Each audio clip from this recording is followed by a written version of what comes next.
이제 이번 주부터 우리가 북해 시리즈 마무리를 하고 이제 오늘부터 종교개혁 주일 시리즈 여러분과 함께 몇 주 동안 좀 갖고자 합니다.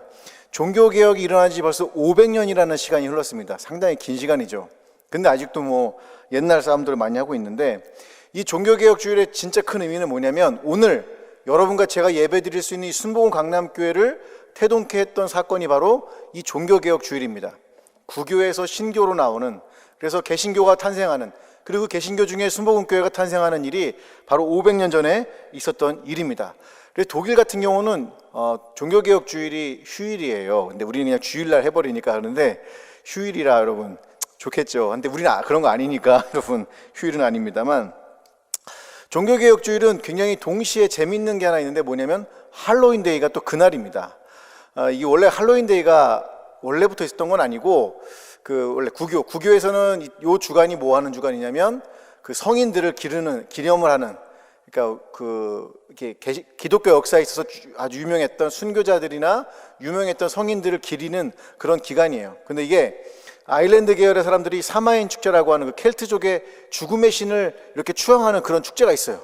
요 두 개가 연합이 딱 되면서, 죽은 자들을 위한 그 무엇이 되면서, 미국으로 넘어가면서 사탕하고 결합이 되면서, 우리 빼빼로데이처럼 그날이 이제 그런 사탕 주고받는 날로 돼버린 거죠. 그러면서 그날 이제 이상한 이제 뭐 탈바가지 쓰고 이렇게 나오는데, 여러분은 안 쓰실 줄은 믿어요. 그냥 믿는데, 홍대 가서 막 하다가 여러분 영상에 찍혀가지고 뉴스에 나오시면 안 됩니다. 예, 여러분 있으면 안 되시니까 여러분 꼭 기억하시고, 다음 주일은 종교개혁 주일이고, 오늘부터 종교개혁 주일 며칠 동안 여러분하고 좀 이야기를 나누려고 합니다. 이 종교개혁이라고 하는 이 개신교의 생일이죠.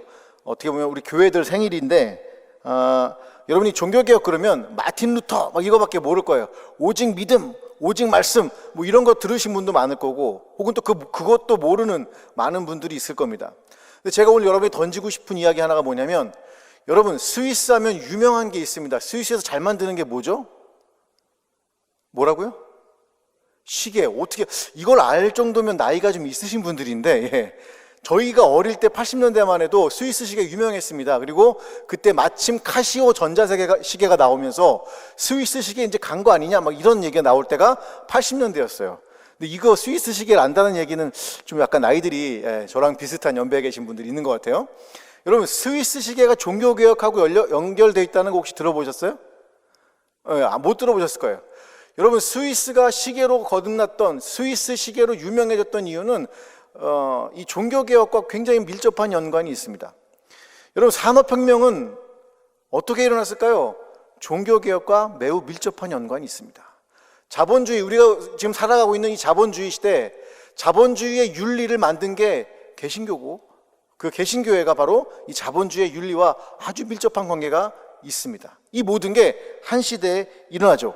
그때 그 아주 중요한 역할을 했던 사람들이 위그노들입니다. 위그노들. 그 위그노 얘기를 하려고 하는데, 그 위그노 얘기를 하기 위해서 오늘 마태복음 5장 13절의 이야기를 통해서 우리가 과연 종교개혁 시대에 어떤 일이 있었는지, 과연 스위스 시계와 왜 이 기독교인들 간에 무슨 관계가 있는지 얘기를 좀 여러분께 드리려고 합니다.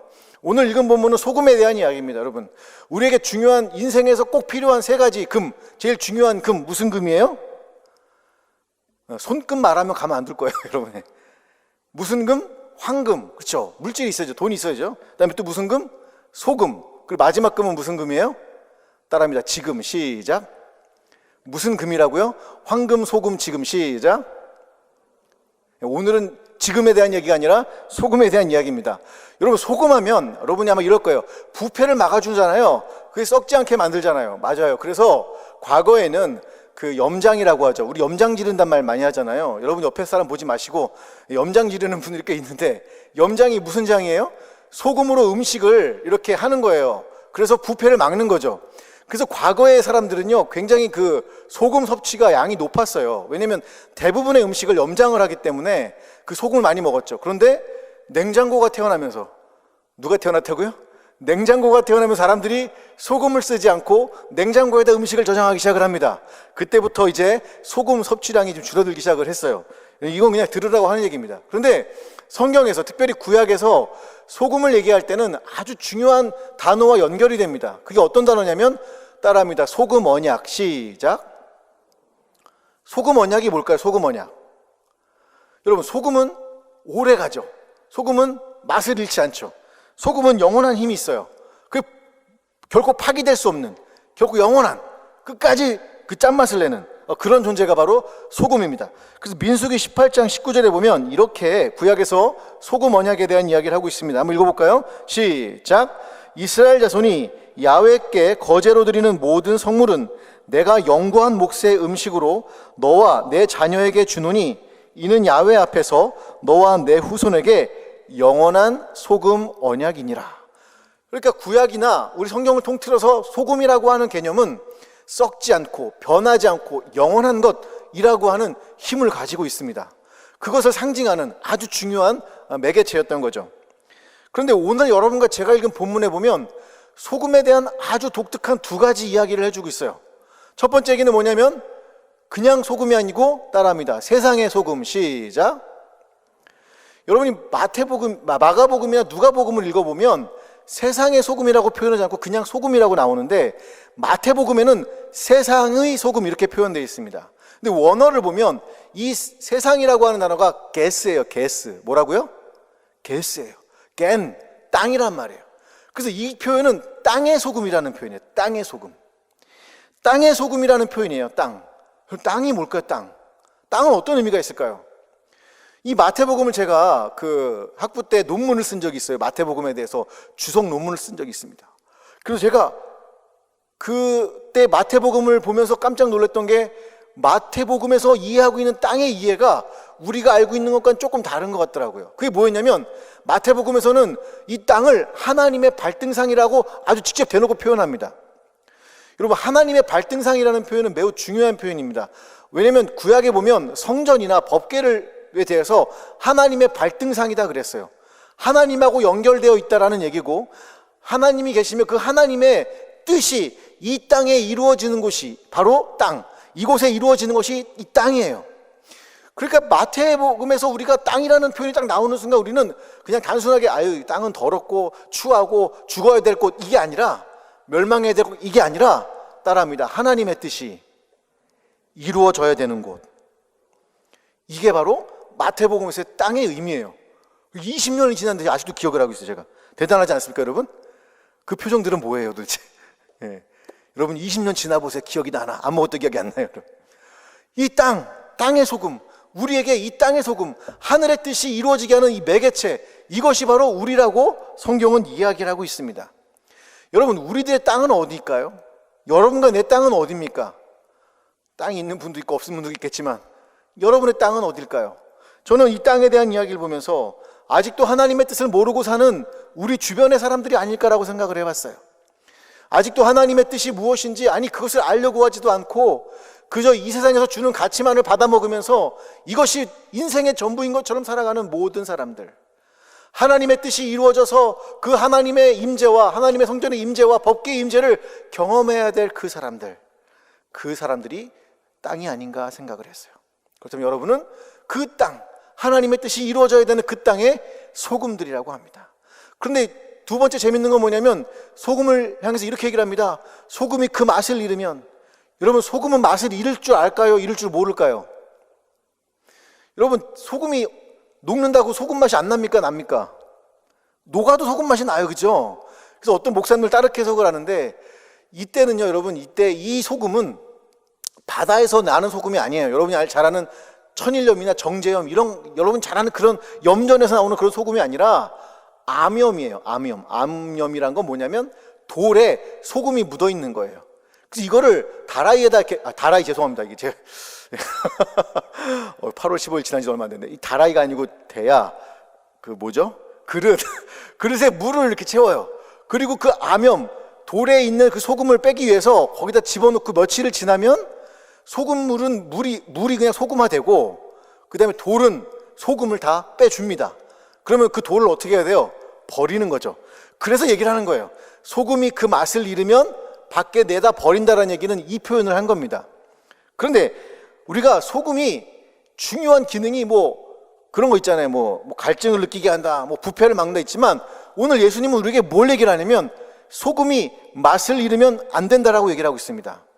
여러분 소금은 뭐 하는 존재라고요? 맛을 내는 존재예요. 물론 어떤 목사님들은 소금을 향해서 영향력이다라고 얘기를 하는데, 이 영향력이라는 말이 조금 위험할 수가 있어요. 왜냐하면 어떤 성공을 하거나 어떤 높은 위치에 있는 사람이 영향력을 크게 끼칠 수 있잖아요. 그러면 우리 같은 사람들, 평범한 사람들은 아무것도 못하게요?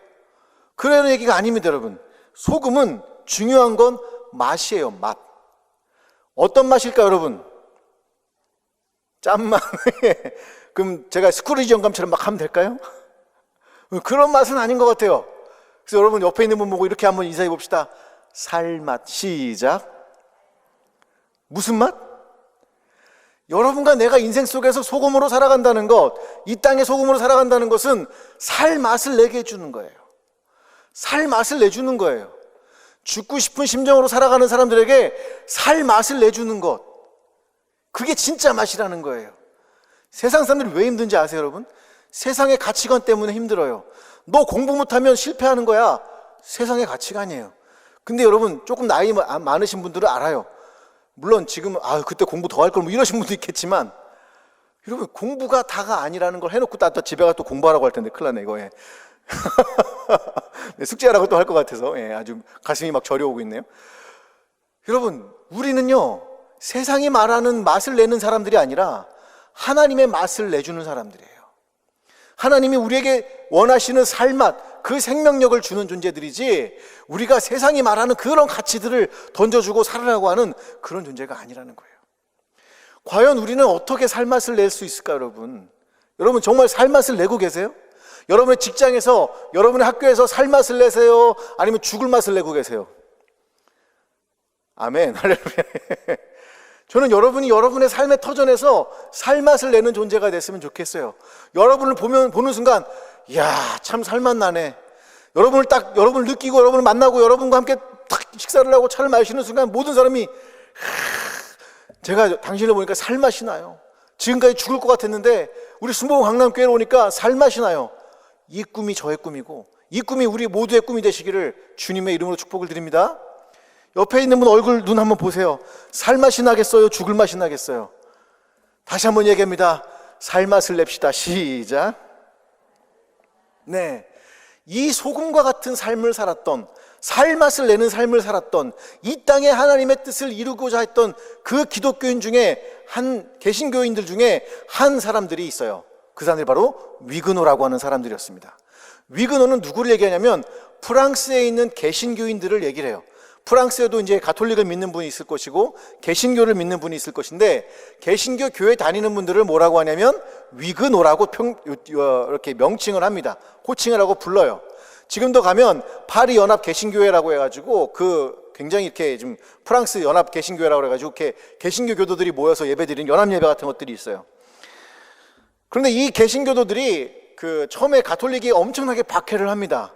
그래서 어떻게 하냐면 예수 믿는 사람들을 화형시켜요. 고문을 해요.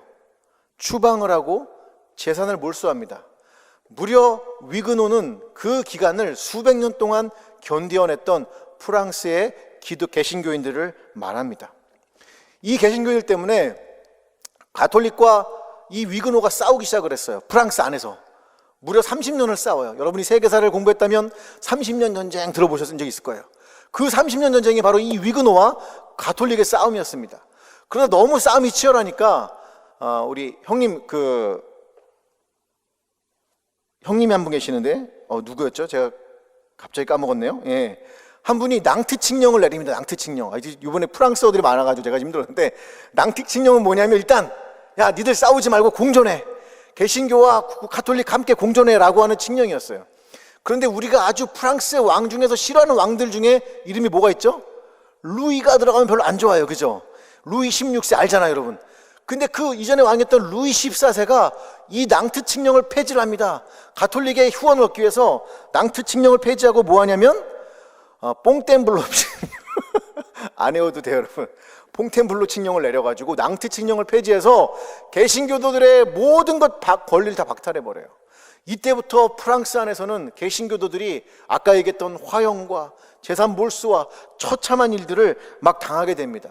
그러면서 그들이 공식적인 예배를 드릴 수가 없어요. 그래서 몰래 예배를 드리기 시작을 합니다. 어디에서 예배를 드렸을까요? 광야에서 예배를 드리기 시작을 했어요. 바로 여기 광야 예배입니다. 산에 몰래 가서 예배를 드려요. 강대상도 이동이 가능한 강대상을 만들고 성찬기도 이동이 가능한 성찬기를 만들어서 산 위에다가는 파수꾼을 세워놓고 사람들이 오나 안 오나 하면서 그 예배 안 드리면 안 돼요? 안 드려도 되잖아요, 여러분. 예배 안 드려도 됨에도 불구하고 그들이 예배에 목숨을 걸기 시작을 합니다. 예배를 갈망하기 시작을 합니다. 그 예배를 지키기 위해 자기의 목숨을 내어놓습니다. 이게 위근호들의 가장 큰 특징이 하나였던 광야 예배였습니다. 로마서 12장 1절은 우리에게 이렇게 이야기를 해주고 있죠. 우리 로마서 12장 1절을 한번 읽어볼게요. 함께 읽어봅니다. 시작. 그러므로 형제들아, 내가 하나님의 모든 자비하심으로 너희를 권하노니 너희 몸을 하나님이 기뻐하시는 거룩한 산 제물로 드리라. 이는 너희가 드릴 영적 예배니라. 여러분, 이 너희를 거룩한 산 제물로 드리라는 게 여러분 와 닿습니까? 우리는 조그만 교회 안 가도 오늘 이번 주는 좀 어디 가볼까? 이번 주는 좀 전사님 목사님 몰래 어디 가볼까? 이런 생각 제가 해봤어요. 제가 25년 전에 20년 전에 군대 있을 때도 자꾸 찔리네 양심이. 여러분, 이 사람들은 거룩한 산제물로 예배를 드리라는 게 뭔지를 그들 몸으로 알았던 사람들이에요. 내 목을 가져가십시오, 난 예배 지키겠습니다 했던 사람들이었어요. 그 위근호들은 집에서 몰래 예배를 드립니다. 그 이름도 광야 예배였습니다. 오늘날 예배가 처참하게 무너지고 있는데, 예배가 처참하게 유린당하고 있는데, 사람들이 예배 안 드려도 되는 거 아니야? 라고 하는 인식이 막 퍼져가고 있는데, 여러분, 그때 우리는 다시 이 종교개혁의 예배에 대한 열망들을 다시 한번 가져야 될 줄로 믿습니다. 그게 오늘 이 시대에 종교개혁이 우리에게 말해주고 있는 아주 중요한 주제라는 것을 잊지 마시길 바라요. 온라인 예배도 좋고 현장 예배도 좋으나 가급적이면 현장에 와서 예배를 드려주시고, 혹이라도 사정이 안 되신다면 온라인 예배라도 하시면서 여러분이 있는 그 모든 자리 가운데서 예배를 소중하게 생각하는 그 신념과 마음이 변하지 않기를 주님의 이름으로 축복을 드립니다. 예배 이까짓 거 한번 건너뛰면 되지. 물론 여러분이 예배 한번 안 드렸다고 해서 저주를 받거나 어디 가서 심판받고 그런 건 아니에요. 그러나 여러분, 우리 조상들이, 우리 개신교회 조상들이, 이 위근호들이 목숨을 내어놓고 광야 예배를 드렸던 그 광야 예배의 정신이 오늘 이 자리에 앉아 계신, 그리고 오늘 온라인으로 예배드리는 모든 여러분의 삶에 동일한 정신이 함께 임하시기를 주님의 이름으로 축복을 드립니다. 이 위근호들 중에서요, 광야 예배를 드리다 가족이 다 죽은 사람이 있어요. 마리 듀랑이라고 하는 여인입니다. 마리 듀랑이라고 하는 여인이 가족들이 그 광야 예배를 집에서 몰래 드리다가 화형당하기도 하고 처참하게 죽기도 합니다. 그리고 이 여인이었던 마리 듀랑은 19살 때 감옥에 갇히기 시작을 합니다. 그리고 감옥에 갇히면서 무려 38년 동안 그 감옥에서 살아가기 시작을 합니다. 이유는 단 하나였습니다. 뭐 때문에 그랬다고요? 개신교회에서 개종하지 않는다는 이유였어요. 그 19살 소녀가 이렇게 얘기했으면 돼요. 저 개신교 예배 안 드리고요, 이제 가톨릭 예배 드릴게요 라고 말하면 되는 거예요. 19살 때 그럴 수 있잖아요. 그럼 그죠? 20살 때 그럴 수 있잖아요. 그죠? 아니 20대 때 그럴 수 있는 거 아니에요. 그죠? 그냥 알았어요, 저 이제 개신교회 안 믿고요, 이제 가톨릭 갈게요, 저 풀어주세요 라고 말할 수 있었어요. 그런데 그 19세 소녀였던 마리 듀랑이라고 한 여자가 무려 38년 동안 자신의 그 신념과 자신의 양심의 그것을 놓치지 않고 살아갑니다. 광야 예배의 그 정신이 그녀에게 동일하게 임합니다. 그러면서 위근호의 두 번째 위대한 정신이었던 바로 레지스테라고 하는 정신이 여러분, 이 위근호에게 딱 뿌리내리기 시작을 합니다. 레지스테가 뭐냐면 저항하라, 이런 뜻이에요. 프랑스어인데, 이 글귀를 잘 보세요. 여러분, 저기 프랑스어로 레지스테라는 표현인데, 그 마리 듀랑이 있었던 그 우물에, 그녀들이 길던 그 물에 너무 고통스러운 거예요. 이 한순간 살아가기가, 이 젊었을 때 나가서 얼마나 놀고 싶겠어요, 여러분. 그 프랑스 햇빛이 쫙 칠 때 얼마나 멋있겠습니까? 그 쫙 베르사유 궁전 한번 가보고 싶지만, 하여튼 뭐 그런 어떤 게 있을 거 아니에요. 그런데 그 감옥의 그 우물 곁에서 이렇게 쓴 거예요. 레지스테, 저항하라. 레지스테, 저항하라. 뭐에 저항하라는 거냐면, 이 마리 듀랑이 저항하라고 했던 세 가지 저항이 있습니다. 한번 우리 따라해 볼까요? 비진리에 저항하고, 시작. 양심의 자유를 지키기 위해 저항하고, 복음을 위해 저항하라. 이게 위근호들의 정신이었어요. 이게 개신교인들의 정신이 됩니다. 저항하라. 비진리에 저항하고 양심의 자유를 지키기에 저항하고 복음을 위해 저항하라. 이게 프랑스 개신교인들의 마음에 팍 하고 자리를 박아버립니다. 레지스테, 레지스테. 그리고서 여러분 200년이 지난 다음에 여러분 잘 아시는 그 유명한 레지스탕스가 나타납니다. 프랑스의 레지스탕스 유명하죠? 여러분 한번 가서 쳐보시면 될 거예요. 프랑스 현대사에서 그 프랑스의 자존심을 지켜냈던 레지스탕스, 그 저항이라고 하는 그 시민들의 저항운동, 그 2차 세계대전 때 그 나치에 대한 이 프랑스 시민들의 저항운동이 바로 이 위그노의 레지스테라고 하는 정신으로부터 왔다는 겁니다. 여러분, 소금은 밋밋한 맛이 아닙니다. 저항하는 맛이에요. 주님이 우리로 하여금 세상의 소금이 되라고 하는 것은 맛을 잃지 않기 위해서 우리가 광야 예배에서 그 예배를 소중히 여겼던 그 위그노들의 정신, 그리고 레지스테의 정신들을 잊지 말라고 합니다. 로마서 12장 2절은 우리에게 이렇게 권면해주고 있습니다. 한번 읽어볼까요? 큰 소리로 한번 읽어봅니다. 시작! 너희는 이 세대를 본받지 말고 오직 마음을 새롭게 함으로 변화를 받아 하나님의 선하시고 기뻐하시고 온전하신 뜻이 무엇인지 분별하도록 하라. 너희는 이 세대를 본받지 말고 레지스테하라, 레지스테하라, 레지스테하라. 세상이 여러분에게 주는 가치관으로 여러분 영혼을 사슬로 묶지 마세요. 자유로워지셔야 돼요. 세상이 여러분을 묶을 거예요. 너 이렇게 살아봐야 소용없어. 너 이렇게 하면 성공 못해라고 하는 그런 세상이 말하는 그런 말 말고 오늘 주님이 여러분에게 주는 이 레지스테의 맛들, 그리고 여러분이 이게 사모하라고 하는 이 광야 예배의 것들을 여러분 지켜나가시기를 주님의 이름으로 축복을 드립니다. 이게 바로 종교개혁가들이었던 우리 개신교의 조상들이었던 프랑스의 개신교들이었던 그 위그노들이 오늘날 우리에게 전해주고 있는 귀한 두 가지 소금에 대한 메시지입니다. 단순한 영향력에 대한 이야기가 아니에요 여러분. 지금도 프랑스 연합 개신교회들은요 사막 예배라고 해갖고 광야 예배라고 해가지고 지금도 정기적으로 모여서 그들이 예배를 드리고 있습니다. 이 위대한 종교개혁의 이 레지스테 정신, 광야 예배 정신이 바로 이 위그노들뿐만 아니라 오늘날 저는 우리 교회에도 동일하게 임하기를 주님의 이름으로 축복을 드립니다. 아멘을 안 하시네요. 할렐루야. 이렇게 극심한 박해를 피해서 프랑스에 있던 위그노들이 여기저기 온 유럽으로 도망가기를 시작을 합니다. 그 중에 위그노들이 도망갔던 한 곳이 바로 스위스였습니다. 그런데 문제는 이 위그노들이 주로 믿었던 사람들이 누구였냐면 기술자들이었어요. 엔지니어들이었어요. 금융업 하는 사람들이었어요. 엔지니어와 금융업 하는 사람들이 주로 기독교인, 개신교인들이었어요. 가톨릭이 아니라. 그래서 스위스에 간 사람들이 뭘 만들었을까요? 시계를 만들었어요. 그리고 그 시계가 유명해집니다. 제가 여러분께 하나 그림을 보여드릴 거예요. 위그노들이 어떻게 이동을 했는지. 저길 보시면 위그노들이 네덜란드도 갑니다. 독일에 가는데 독일에 뭐가 있어요? 화학과 기계산업 기술자들이 글로 넘어가요. 여러분, 영국엔 누가 갔을까요? 금융업 하는 사람들이 영국으로 갑니다. 영국 뭐가 유명해요?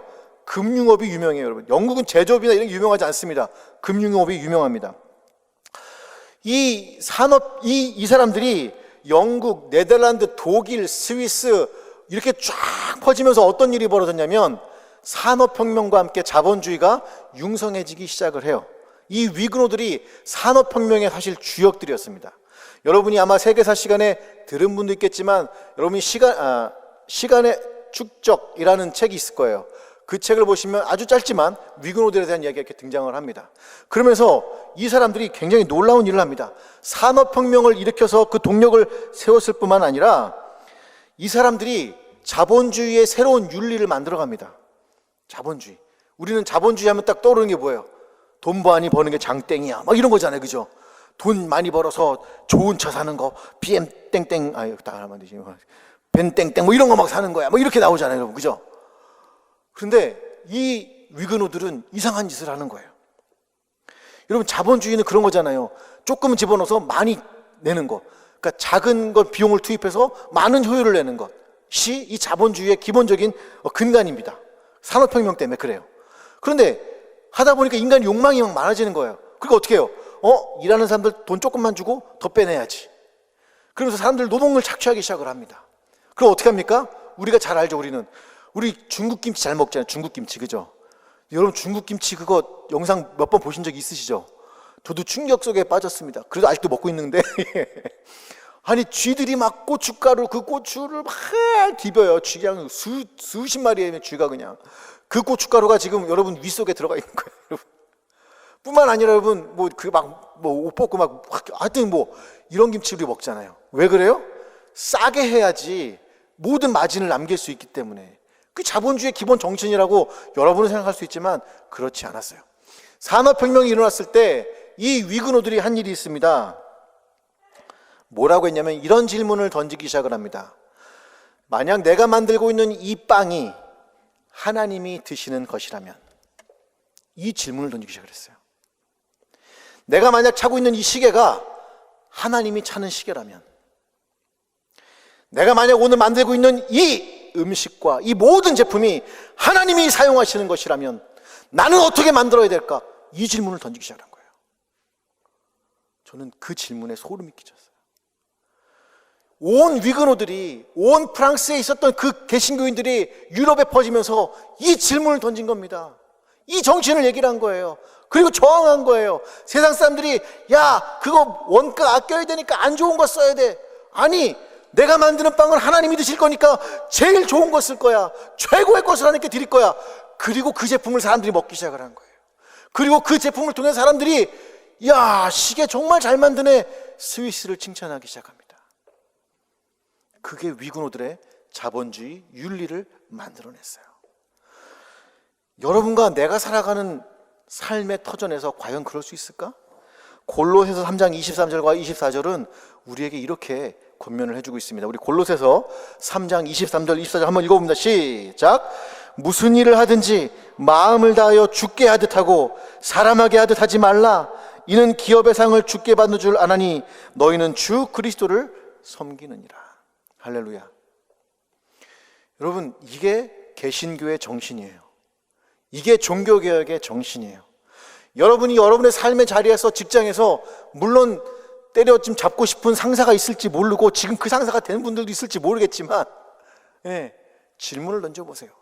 만약 내가 하고 있는 이 업무가 하나님의 일이라면, 하나님이 지금 내가 만들고 있는 이 옷을 입으신다면, 내가 하고 있는 이 일을 하나님이 지금 보고 계신다면 하나님께 영광이 될 것인가?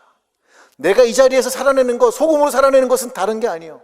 맛을 내는 건 다른 게 아닙니다, 여러분. 바로 이거예요. 하나님이 만약에 이 제품을 쓰신다면, 하나님이 만약에 지금 이 일을 보고 계신다면, 이게 개신교의 정신이고, 이게 이 자본주의 윤리를 살아가는, 자본주의를 살아가는 기독교인들의 레지스트의 정신인 거예요. 이게 광야 예배 정신인 거예요.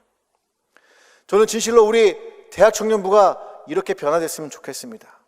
세상을 향해서 살맛나게 만드는, 그래서 하나님의 영광을 위해서 세상을 향해서 안 좋은 재료 쓰는 그 세상의 가치관을 똑같이 따라가는 것이 아니라, 아니 나는 하나님이 계신다면, 하나님이 이것을 쓰신다면 이렇게 만들 거라고 하는 최고의 것들, 최상의 것들, 이것들을 드리는 여러분 되시기를 주님의 이름으로 축복을 드립니다. 이 위근호의 정신들 여러분 잊지 마시고 일주일 동안 여러분 마음에 품으시고 일주일 동안 아름답게 멋지게 살아가시기를 축복드립니다.